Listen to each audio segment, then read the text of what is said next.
మిత్రులందరికీ నమస్కారం.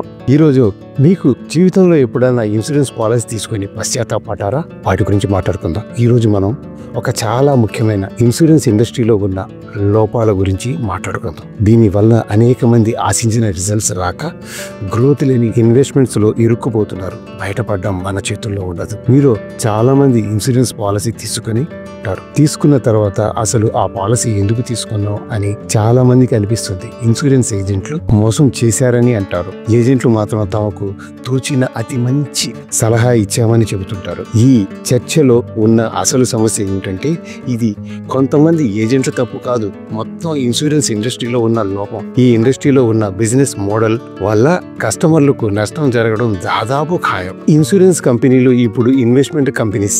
అసలు సమస్య ఎక్కడ మొదలైందంటే ఇన్సూరెన్స్ కంపెనీలు కేవలం ఇన్సూరెన్స్ పాలసీలు అమ్మకుండా ఇన్వెస్ట్మెంట్ వ్యాపారాన్ని కూడా ప్రారంభించాయి. దీనికి ప్రధాన ఉదాహరణ ULIPs, unit linked insurance plans మరియు సాంప్రదాయ ఎండోమెంట్ పాలసీలు. ఈ పాలసీలను ఇన్సూరెన్స్ కవరేజ్ పేరుతో అమ్ముతూ వాటిలో పెట్టుబడి పెట్టేలా చేస్తాయి. కానీ ఆ పాలసీలలో ఉండే పెట్టుబడులు పారదర్శకంగా ఉండవు, చాలా ఖర్చుతో కూడుకున్నవి, ఎప్పుడు కావాలంటే అప్పుడు తీసుకోలేము, మరియు అవి ఇచ్చే లాభాలు కూడా చాలా తక్కువగా ఉంటాయి. మ్యూచువల్ ఫండ్స్ తో పోలిస్తే మీరు ఒక మ్యూచువల్ ఫండ్ లో పెట్టుబడి పెడితే దానికి కొన్ని కఠినమైన చట్టాలు ఉంటాయి. వాటి ప్రకారం కంపెనీలు తమ పెట్టుబడుల గురించి ప్రతి నెల వివరాలు ఇవ్వాలి. ఖర్చు ఎంత అవుతుందో స్పష్టంగా చెప్పాలి. ఇన్వెస్టర్లు ఎప్పుడు కావాలంటే అప్పుడు చాలా సులభంగా బయటికి రావచ్చు. ఇందులో ట్రాన్స్పరెన్సీ చాలా ఎక్కువ. కానీ ఇన్సూరెన్స్ పాలసీలలో పరిస్థితి వేరు. ఇందులో మీరు పెట్టే డబ్బు ఎక్కడ ఇన్వెస్ట్మెంట్ పెడుతున్నారో సరిగ్గా తెలియదు. ఛార్జీలు చాలా క్లిష్టంగా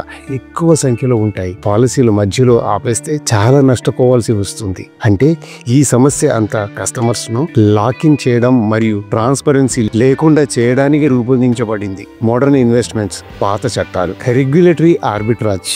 ఇక్కడ ఆశ్చర్యకరమైన విషయం ఏంటంటే ఈ ఇన్సూరెన్స్ కంపెనీల్లో చాలా వరకు ట్రాన్స్పరెంట్ గా మ్యూచువల్ ఫండ్స్ లను నడిపే బ్యాంకులకు చెందినవే.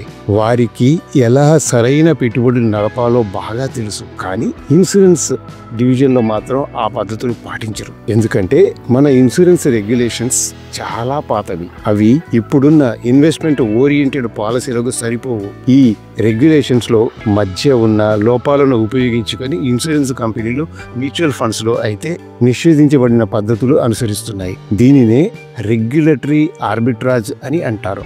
ఏజెంట్స్ తప్పు కాదు, సిస్టమ్ లోపం. చాలా మంది ఏజెంట్లు నిజంగానే కస్టమర్లకు సహాయం చేయాలనే తపన ఉంటుంది. కానీ వాళ్ళు అమ్మడానికి ఉన్న పాలసీలలో మంచివి అంటే టర్మ్ ఇన్సూరెన్స్ లాంటి వాటిలో కమిషన్ తక్కువగా ఉంటుంది. కానీ కస్టమర్లకు నష్టాన్ని కలిగించే యూలిప్స్ అండ్ ఎండోమెంట్ పాలసీల్లో కమిషన్ చాలా ఎక్కువగా ఉంటుంది. అలాగే ఎంతో ఆసరా అవుతుందనుకునే యాన్యుటీ ప్లాన్స్ క్యాలిక్యులేషన్స్ ఒక రేట్ ప్రకారం ఉంటుంది. కానీ ఆ రేట్ చెప్పరు. వెయిటింగ్ పీరియడ్ గురించి చాలా తెలివిగా దాటేస్తారు. ఎందుకంటే క్లయింట్స్ కు తెలపాలనే నిబంధన లేదు కనుక. ఏజెంట్లు తమ సొంత ఆర్థిక ప్రయోజనాల కోసం కస్టమర్లకు సరిగా లేని పాలసీనే అమ్మాల్సి వస్తుంది. ఇది ఏజెంట్ల వ్యక్తిగత తప్పు కాదు, మొత్తం వ్యాపార నమూనాలో ఉన్న లోపం. ఈ సమస్యను పరిష్కరించాలంటే ఏజెంట్లను మంచి శిక్షణ ఇవ్వడము, కస్టమర్లకు అవగాహన కల్పించడము సరిపోదు. ఎందుకంటే సమస్య సమాచారం గురించి కాదు, మొత్తం బిజినెస్ మోడల్ గురించి. ఇన్సూరెన్స్ కంపెనీలు ఇన్వెస్ట్మెంట్ కంపెనీలుగా పనిచేస్తున్న ఈ పద్ధతిని రెగ్యులేటర్లు గుర్తించి కొత్త చట్టాలు తీసుకురావాలి. అప్పుడే కస్టమర్లకు న్యాయం జరుగుతుంది. మీరు కూడా ఎప్పుడైనా ఇలాంటి అనుభవాన్ని ఎదుర్కొన్నారా? కింద కామెంట్లో మీ అనుభవాన్ని తెలియచేయండి. ఈ వీడియో మీకు నచ్చితే లైక్ చేసి నలుగురికి షేర్ చేయండి. మా ఛానల్ని సబ్స్క్రైబ్ చేసుకోవడం మరవకండి. మరొక కొత్త టాపిక్తో అతి త్వరలో మీ ముందుంటాం. Thanks for watching. Jai Hind, జై భారత్.